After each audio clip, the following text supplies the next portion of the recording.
Hello and welcome to IR Thinker, where we explore the world of international relations one critical issue at a time. I'm Martin Zubko.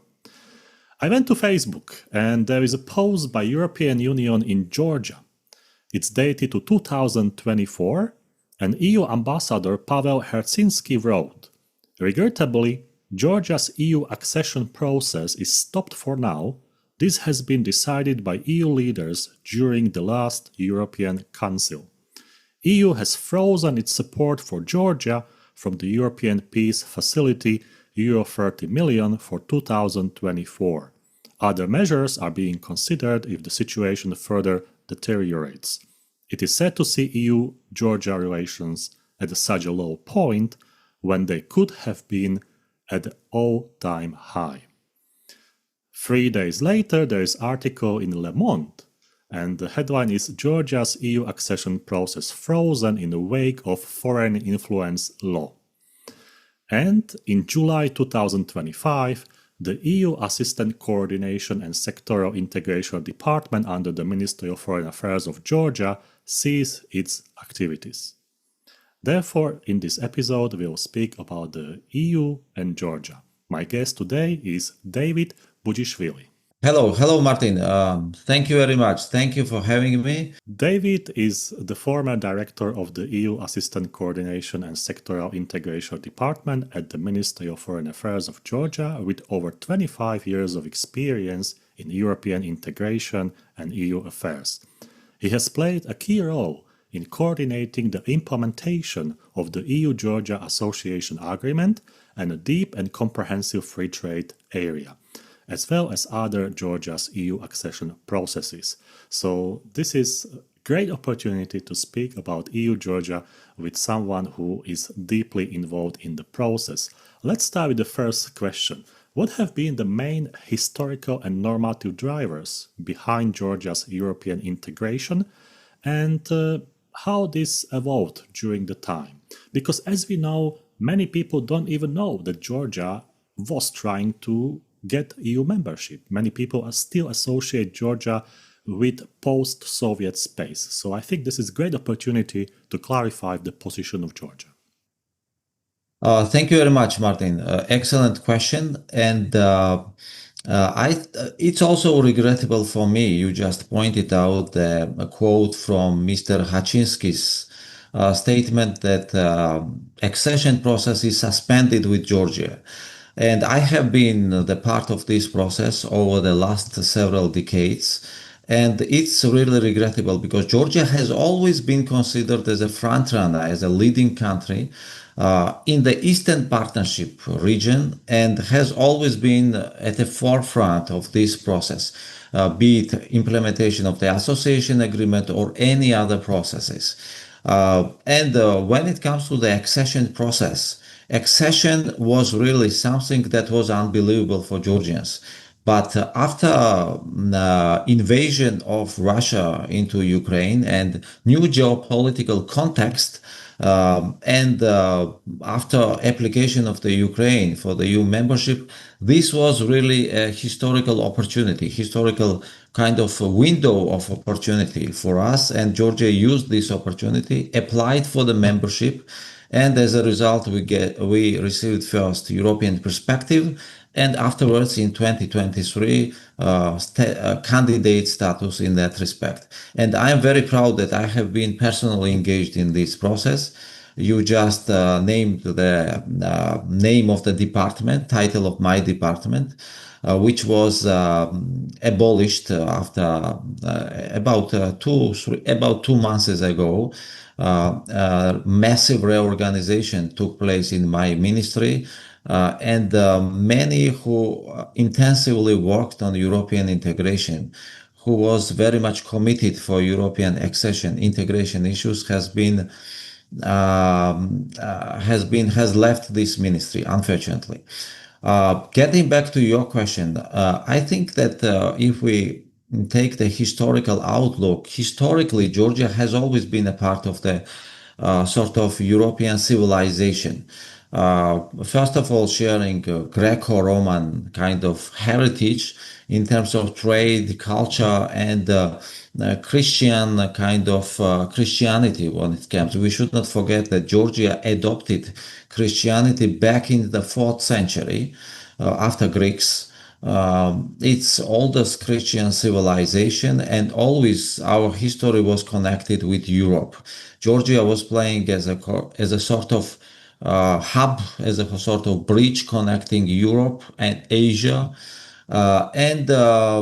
Georgians are identically a European nation. It was proved also by several polls, surveys which took place in Georgia. Last one, which was about European membership accession. 86% of the Georgian population, Georgian society, strongly supported Georgia to be a part of the European Union. And the majority of the Georgians consider accession process as a kind of return to our historical roots, return to our historical civilizational kind of family of European nations. Georgia has, and from where we have been separated for more than 70 years during the communist times. In 1992, Georgia regained independence from the Soviet Union. It was extremely difficult times because there was a kind of geopolitical decision that Georgia and whole South Caucasus, Ukraine, Moldova, it remains under the kind of Soviet Russia's sphere of influence. And another more Western kind of Baltic states, Poland, Hungary, and Estonia, they were considered to be a part of Europe. Accession process for them was much more easier because Russia was not going to tolerate Georgia to be free, to be prosperous, to be part of the EU, and particularly to be a part of the NATO. And these two passes, NATO and EU, are going hand in hand. Both are equally important for Georgia. In 1992, after recognition of Georgia's independence, we faced occupation of two of the Georgian territories by Russia, is Abkhazia and the Tskhinvali region. To put it in other words, it's South Ossetia, we call it also. Both of them were occupied by Russia. Also, civil war, which was fueled by Russia, which ended up by overthrow of the legally elected government in Georgia, and that was resulted in political instability, social unrest, economic hardship, extreme poverty, and that time. I would say that I remember that time that first who helped Georgia in that very difficult time was the EU. It was not European Union, it was European Community that time in 1992. And I remember well how the first humanitarian assistance was provided by Europeans, by Europe, by EU, and it played very important role in that process. It was also accompanied by development assistance, also in the coming years, valuable expertise and support in democratization, strengthening human rights and strengthening democratic institutions in Georgia, which helped us to become a part of the international community. In 1999, Georgia became a part of the Council of Europe, and I remember this quote of our Prime Minister Zurab Joania, who said that I am European, therefore I am Georgian, therefore I am European. It was very remarkable turning point for Georgia. In 2020, Georgia became a part of the WTO, then membership into the European Neighborhood Policy, and also first kind of legal agreement, partnership and cooperation agreement, which was signed in 1996, entered into force in 1999, And finally, we managed to also to sign association agreement in 2014. It was really something kind of turning point that upgraded Georgia's relation to qualitatively new and higher level. And Georgia was one of the front runners among the Eastern Partnership in terms of implementation of reforms, in terms of implementation of very, in some cases, unpopular reforms have been implemented, which made possible for Georgia to receive visa liberalization in 2017. And visa liberalization is considered to be one of the most tangible benefits that Georgia received during these 3 decades of EU-Georgia relations. And ultimately, what was really unbelievable for us was an accession process, joining accession process. And after invasion of Russia in Ukraine and application made by Ukraine, Georgia was considered to be a part of the associated trio. Associated trio unites Moldova, Georgia, and Ukraine. It created a sort of window of opportunity to apply for the EU membership, and Georgia received EU candidate status, which was really something that was unbelievable. And I am proud really to be a part of this process. To sum up this your question, I think that Georgia is a European nation, and Georgian people has always been very supportive for the EU membership and NATO membership. And Georgia has gone very difficult kind of times. We don't have any other choice. We have two choices. One is the Russian way or European way. And Georgians remember well what we got from Russia. It's occupation, humiliation, and to some extent, Russia is pushing us by itself towards NATO and towards the EU, because NATO is about the security, about stability, and we see EU as a kind of possibility for more economic development, for more prosperity and well-being for our nation. The final point I remember about the NATO. I remember the public support for NATO in 2008, just when Russia continued, when after the Russian aggression, another aggression against Georgia in 2008, the same support for the NATO in Ukraine was not high. It was about below 20%. But after 2014, after occupation of Crimea and annexation of Crimea and kind of conflict in Donbass, it was just starting. Support for NATO increased well over 50%. The same logic applies to Georgia. So in Georgia, the support for NATO and for the EU is very high.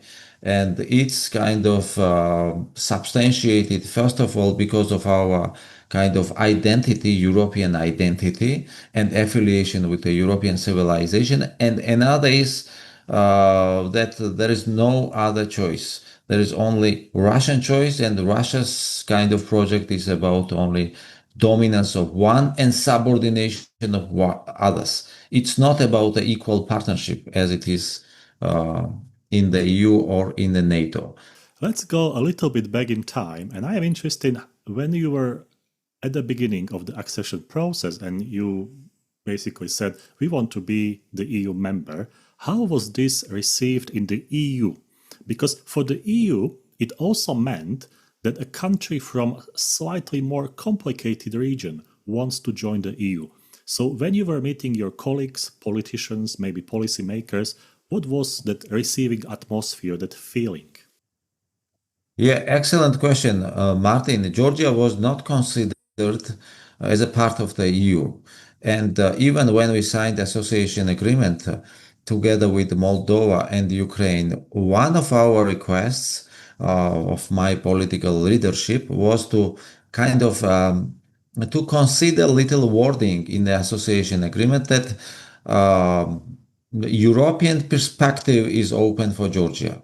That means that when association agreement is implemented, Georgia will have an opportunity to apply for the EU membership. But the EU was against of having this formulation within the association agreement.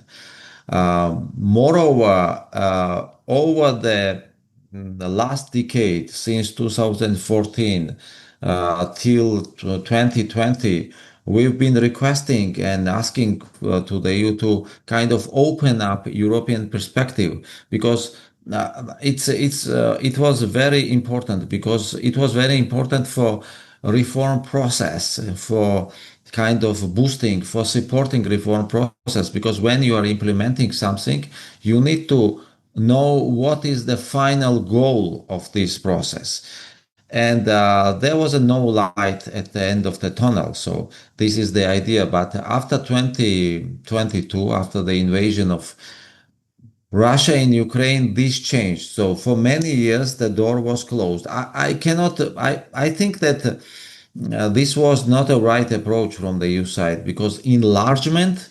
is one of the most powerful tools that EU has in its hands for positive changes. For positive changes, it can make in within on the European continent in the neighborhood of the EU and why they should suspend this process. So that's an idea. And I think this reality changed, and I'm happy that we have a new reality. Georgia is an accession member now, and I hope that one day Georgia will become a part of the EU. With EU, there are more concepts coming, like narratives of democracy, rule of law, human rights. How were those concepts mobilized domestically in Georgia? Because you had to fulfill some requirements, and for that you need reforms, you need to mobilize people, and also it comes with slightly a change of mindset, because suddenly you have to do things quite differently as you were doing in the past. Yeah, Martin. So these narratives of democracy, human rights, independent judiciary, they are part of the EU. If country wants to become a part of the EU, they have to comply with these fundamental European values. And as I pointed out, support for the EU membership in Georgia is well over 80%. That means that Georgians overwhelmingly share these values of democracy, human rights, and they are ready to become a fully fledged member of the European Union. I remember when Slovakia was accessing the EU, there was optimism, but also there were people who said, let's be cautious about this. How was the process of accessing to EU received by Georgians? I know, as you said, there was a public opinion, that's one thing, but for instance, regular people, teachers, people working in the shops, factories, did they receive enough information and, let's say, educational sort of channels were working to educate them about the EU? Or maybe you'll see some criticism that after some time you can now evaluate. Um, Excellent question. So about the EU, the moment when we received candidate status, it was really remarkable moment. It was kind of national really everyone was happy, even the ordinary customers, taxi drivers, shop dealers, everyone. This was um, one of the happiest moment for everyone because this was something that we were expecting for many years. Georgia received it, and also what we call strategic communication campaign. And I have been part of this process together with the EU and NATO Information Center, which was dealing with raising awareness. And I was one of the main speakers to deliver, to explain to the people what's going to be the concrete benefit for them, what's going to be stake for them, for ordinary citizens, ordinary customers, what they going to get out from this. And everyone could understand that EU is associated with prosperity, with economic development, and with well-being of our nation, and particularly for the future generations. Visa liberalization was a sort of turning point in that respect, because since 2017, when we get visa liberalization, more than 1 million Georgian citizens used visa liberalization. Most of them were youth.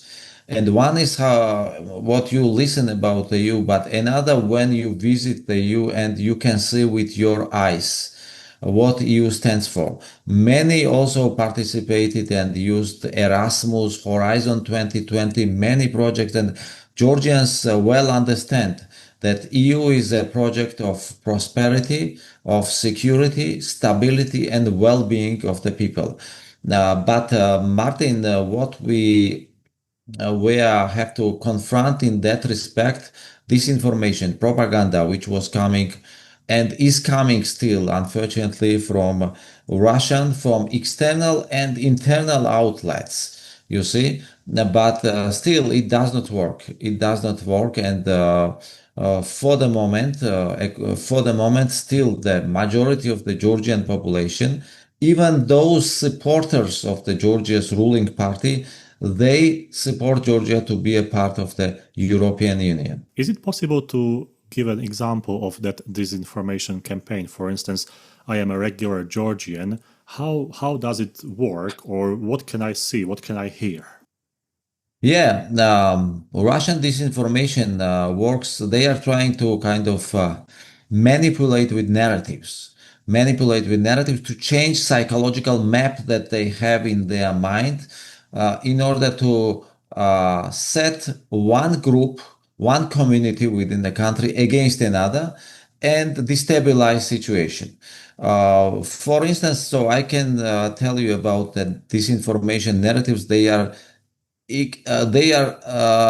similar to those spread in Russia, LGBT and the same-sex marriages. For instance, one of the most popular, what is spread in Georgia is that if Georgia becomes a part of the EU, we have to legalize same-sex marriages. But it's far from the reality. You know, and everyone knows that the EU is not pushing its acceding country about legalizing same-sex marriages.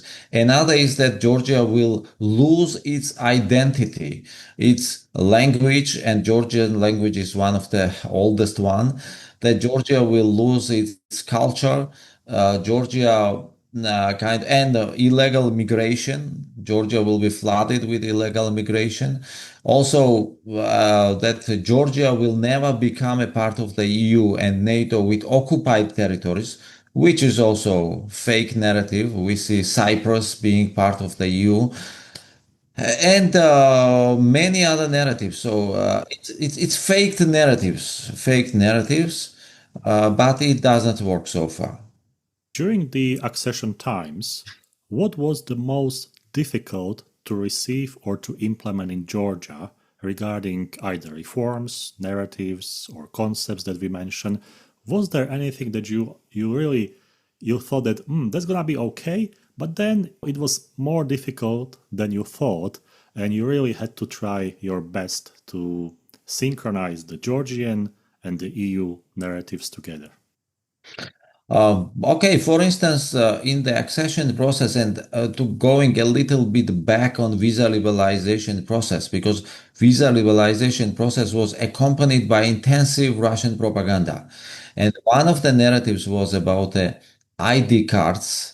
One of the commitments was document security. Georgia was obliged to kind of implement intensive reforms in border management, in document security, new passports, new ID cards, and one of the narratives was that in the ID card, these chips, kind of chips within the ID cards, that narrative was that if you accept this, that means that you are the part of global control. You will be controlled globally, so don't accept these cards. And that created a serious problem because many of the Georgians, mainly the older after 50, after 60, they were reluctant to accept this kind of novelty. Also about the migration, the narrative about the migration that if Georgia will get visa liberalization, there will be a young generation will leave Georgia and nobody will stay in the Georgia. There will be a kind of outflow of the mind of the intellectual kind of resources. In the accession process, I don't think that there was a mm, uh, in the accession process there was a narrative about mainly about the LGBT, about the same-sex marriages, and about the Georgia's identity, that Georgia will lose its identity. And also on top of that, when Georgia becomes a part of the EU in 2030, EU will fall apart. Great Britain left the EU, so EU is falling apart. So the same message is what you can hear in the Russian TV, in TV or Russian kind of disinformation propaganda was replicated in Georgia. When the country is approaching the EU, there are certain chapters that the country has to fulfill to reform its economy, its country. And can we stop the time now? Can we forget about Georgian government and all the issues, but let's focus on those chapters. And the question is very easy. What is the stage of accession right now? For the moment, the accession process is suspended. I tell you how we got to this because we received the candidate status. The next step was supposed to be screening, legal screening, and afterwards there would be a possibility for opening the accession negotiations, opening the chapters, as you just pointed out, the six clusters, the 34 chapters. Also, my department was the one who was dealing with this. We've been trained many times by international actors, by EU, by different donors, and we also were ready to engage in this process. But unfortunately, we could not do this because of regrettable reality what we faced last year and a half, last 2 years, over the last 2 years. So, in other words, can we say, let's say, Georgia is ready, if everything would be okay, to continue its journey, but there are still those chapters to implement. Is this a correct conclusion? Yeah. Or Yeah, correct. None of the chapters were opened. None of the chapters were opened, nor not with Georgia, nor with Ukraine or Moldova. You see, no, Moldova is supposed to open some first chapters now. The same applies to Ukraine. It's first chapter about the democracy, about human rights. But in Georgian case, we were not able to engage in this process because there has been a fundamental violation of human rights. That was the main commitment from the EU side. Even the political dialogue is suspended, not only under the accession but under the association agreement. What we had, it's association council, committees, subcommittees. There is no dialogue, and without dialogue, what you can do? You can say that I am going to become a part of the EU in 2030, how it's made by the statement of the government, but it's not realistic because it's two to play tango. You cannot do on your own anything. right. So now we can answer the question that everybody wants to know, and that what causes that you're stuck in the process? Because as I said, the Le Monde wrote about the reform that was implemented, and there are also narratives coming from different sides. And sometimes when you don't know anything about Georgia, you're thinking like, is it caused because of internal political mess? Is it caused because EU must focus on Ukraine now more, so there is no resources to dedicate to Georgia? Or some people even might join China activities in Central Asia and Caucasus. So there are more implications and narratives. I think you are the best person to clarify this for us and maybe to explain this more deeply so we understand why the process between the EU and Georgia has stopped. Martin, it's related specifically with internal political dynamics, with a shift from the EU pass from the Georgia's ruling party, because this ruling party is in the government since 2012. But things changed just 2 years ago, 1.5 year ago. So after getting the candidate status, things changed, and there has been a famous statement by the Georgian ruling party that it's suspending the not accession process, but it's going to kind of postpone opening of the accession negotiations till 2028, and also denies receiving any assistance from the EU. So you cannot find any precedent in the history of the EU when acceding country by its own decision suspending the process of accession negotiations and rejects to receive assistance from the EU. So that was really unexpected, and it led to massive protests of Georgia. There was a massive crackdown by the government, which which led to this process. This was massive violation of the human rights. We have political prisoners and even political heads of political parties under custody. And as a result, EU suspended all the political dialogue, every political dialogue available for Georgia. And now everything is in the hands of the ruling party. And based and after this was the main reason of why I left the Ministry of Foreign Affairs, me and my colleagues. We left the Ministry of Foreign Affairs because there were no room for activity, because we've been working on accession, on integration, but it was artificially by my management suspended. So it was kind of protest why we left this ministry. I think something is gonna change in Georgia internally. Otherwise, nothing is gonna happen.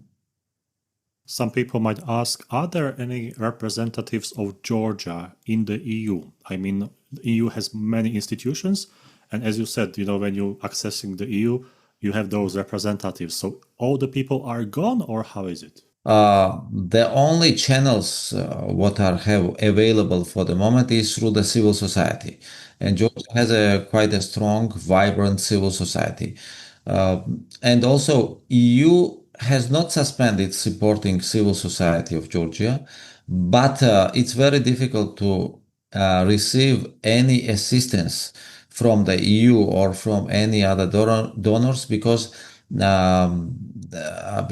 new legislation, kind of restricting legislation, has been adopted by the Georgian government, that any grants, any assistance from the outside has to be agreed with the Georgian government. Without agreement, it's not possible because there are quite high penalties on that. But civil society is still the one who has a voice in the EU. Apart from that, at a diplomatic level, ambassadorial level, nothing. After 28 kind of November statement of the Georgian Dream, several ambassadors, national Georgian ambassadors, left their posts in the EU member states. One was in Lithuania, in Bulgaria, and in Holland. In Dutch Republic, they left their positions, and for the moment, no other leaks. At the governmental level, there is no other communication. I see. Civil society and also opposition, Georgian opposition, still keeps kind of communication with the European Parliament mainly, but other institutions as well. We already spoke about South Ossetia and Abkhazia. And you said that these two were used in some sort of narratives as a disinformation campaign. But my question is about the current state of these two territories. And what do you think about the future? Will that stay like it is, or do you see any dynamics of change? Or maybe it's difficult question, so maybe you have some other thoughts about these two territories, because as you said, it is not a big obstacle for the EU, but still it is a concern. Yeah, absolutely. These are two territories that are fully isolated, and ethnic Georgians are out of there. In early 90s, 400,000 Georgians were forcefully displaced from these territories, and they are still denied from their legitimate right to get back to their homes in safety and dignity. The situation, security situation, and also social economic situation is not good, is very challenging there. Presence of Russian military bases are making no good for them.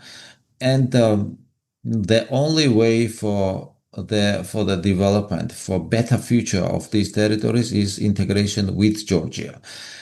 And we see European integration, accession into the EU and into the NATO as an opportunity to for engagement with those territories, because people there who live in poverty, they see the opportunity for development, for better life in getting closer with Georgia and finally within the EU, within the NATO. If Georgia becomes the part of the EU and NATO, that means that Georgia will be much more prosperous, developed, and stable. And that will be available for people living in Abkhazia and South Ossetia as well. So we could peacefully regain back these territories. With EU accession, there also was so-called DCFTA, Deep and Comprehensive Free Trade Area. Can you please explain quickly what that means and what sort of benefits you can have? And also, is it working at the moment or it's also frozen? It's one of the practical elements of the association agreement. To put it more simple words, 80% of the agreement is DCFTA. It opens access to the EU internal market for the Georgian goods to be exported to the EU. Since signature of the association agreement and including DCFTA, which is part of this, Georgian exports increased by up to 20%, 17%. Exports, there has been a new products that Georgia started to deliver. It's Georgian honey, Georgian kind of dried fruits, also kiwi fruits, blueberries, and many other kind of some small agricultural foods. Apart from that, this CFTA makes possible to kind of makes possible European investments to be brought in Georgia. And that's one of the major practical issues. And it's not suspended, Martin, but one of the proposals at the table now within the European Council is also suspension of the DCFTA. There are several proposals. One is suspension of the DCFTA, possible suspension of the visa liberalization, and also restrictive measures, sanctions against the officials who are accountable for the violation of human rights. But the main issue in this is that suspension of the DCFTA and also personal sanction requires unanimity. Unanimity means 27 have to support. It will not be possible, probably because of opposition of Hungary and Slovakia, maybe. But suspension of the visa liberalization requires just qualified majority, 15 out of 27.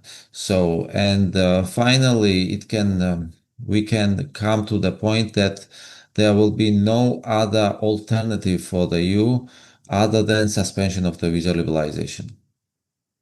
When you say visa liberalization, does it mean that you won't be able to travel to EU, or it will be visa regime?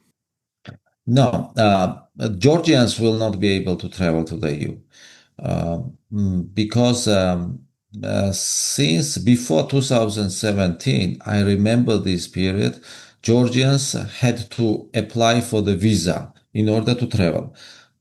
This visa was costly. It was at the beginning 70 euros and then 35 euros after 2020, after 2010, when visa facilitation agreement entered into force. But still, there was a long queues and unpredictability. Also, the tickets for the flight tickets was much higher than it is now because there was a no low coster flights available in Georgia. After visa liberalization, many managed to go to the EU without any kind of visa freely. Many has managed to get employment in terms of informal kind of sphere. They are kind of and they are not violating visa liberalization rules because rotating. It's 90 days you can stay, 90 days they work, then their relatives kind of or friends are replaced. And as a result, one of the most tangible kind of benefit of this is that remittances from the EU almost tripled since 2017. Before 2017, Russia was the main source of remittances. Now EU is the main source of remittances with almost 1.5 billion euros. And to draw parallel from the Russia, it's only 400,000 million, so 3 times high. Apart from that, it's a kind of psychological issue with liberalization. Many of the Georgians using this. Also, by availability of the low-coster flights, European tourists are coming to Georgia and enjoying being here in Georgia. Georgia is very popular for tourism.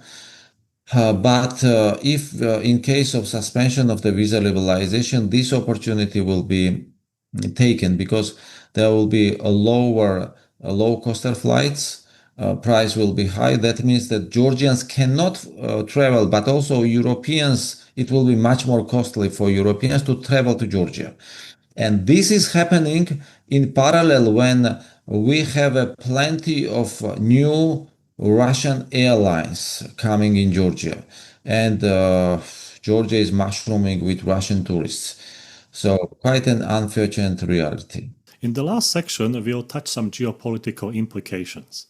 And the first one is we have the Central Europe, new EU countries. We might say in that way, even it's many years already. How useful were those countries in supporting Georgia regarding knowledge transfer or sharing experience? Because still it's very nice when you have someone who already went through the process of accession to EU and you can learn the best practices. So did you have a good cooperation? Maybe you might say you would expect something different, maybe you expected more. I don't know. Let's speak about this. Martin, excellent question. And Georgia was one of the leading countries in terms of absorption capacities. Absorption capacities is that, for instance, twinning, you might hear about twinning projects, twinning, TAIEX, it's about expertise delivered from the EU member states. And out of all the countries of the neighborhood, Georgia was one of the leading countries. Most of the twinning projects has been implemented. That means that Georgia was open for European expertise, and particularly this expertise from the Eastern and Central European countries. You see, most popular was Poland, also Baltic countries, and from kind of western part also Germany through GIZ were supporting us well, Sweden, and Bulgaria, Romania as well. But as a in the accession process, Martin, what has been kind of what we evidenced is that more and more experience of the Balkan region is more important for us because Eastern and Central European countries became EU member states in 2004, 2007. You see, this experience is getting a bit outdated, but Balkan experience and from Balkan, I think Croatia is an excellent example of this because Croatia is a small country and it's similar amount of population as in Georgia, geography, and very similar kind of many similarities with Georgia. And Croatian experience is most kind of fresh and useful experience. We used to have plenty of Croatian experts in Georgia.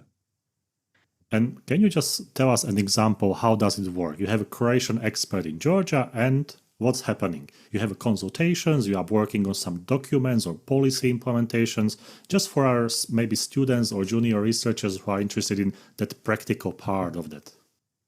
Yeah, it's a diverse, different kind of types.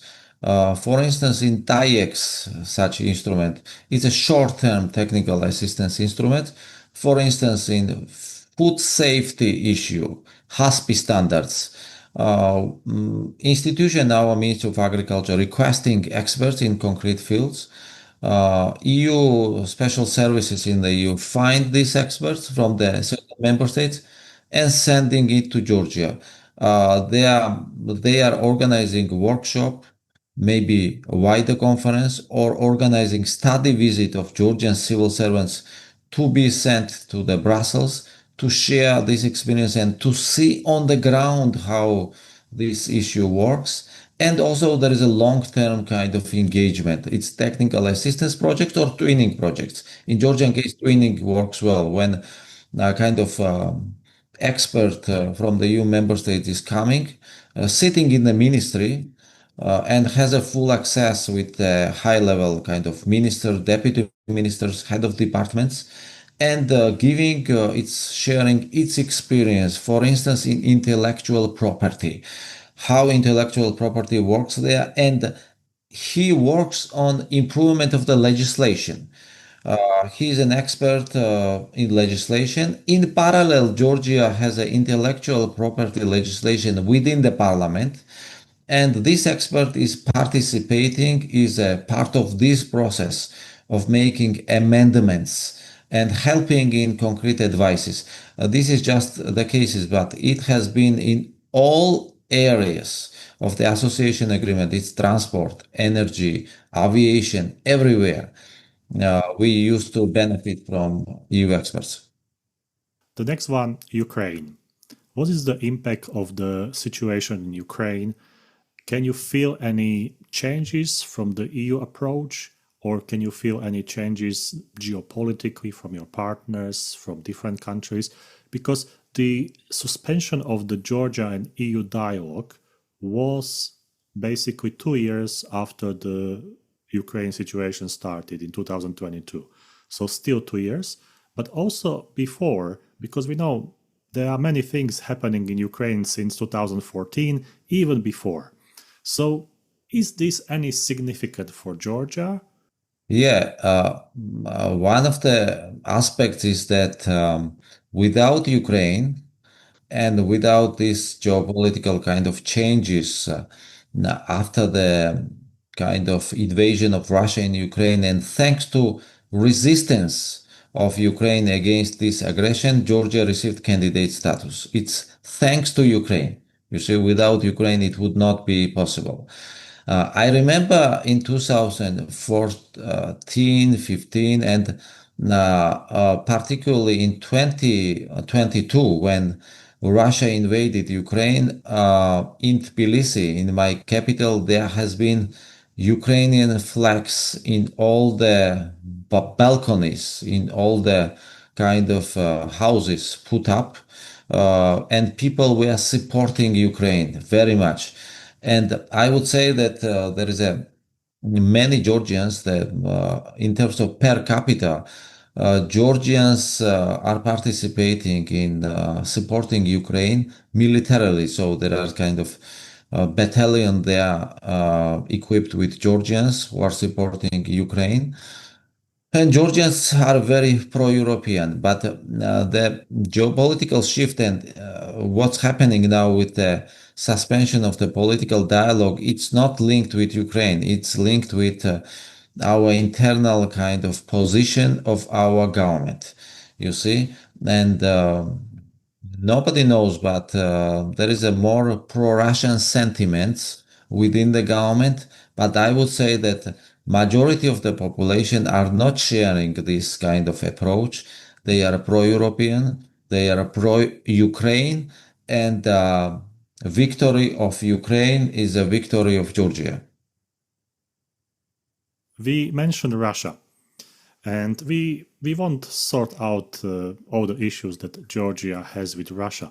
But what I want to ask you about Russian position is the latest geopolitical changes regarding the Caucasus. We know the Armenia-Russia, Azerbaijan-Russia relations are not as they used to be, let's say 5 years, 10 years ago. How significant is this geopolitical shift, maybe still under research, on Georgia? Excellent question. And as you see, Russian approach is kind of you mentioned just Armenia and Azerbaijan, Nagorno-Karabakh conflict, you see. And this Nagorno-Karabakh conflict was fueled by Russia. Uh, and the same scenario was similar scenario in other parts, Abkhazia and South Ossetia in Georgia, Transnistria in Moldova.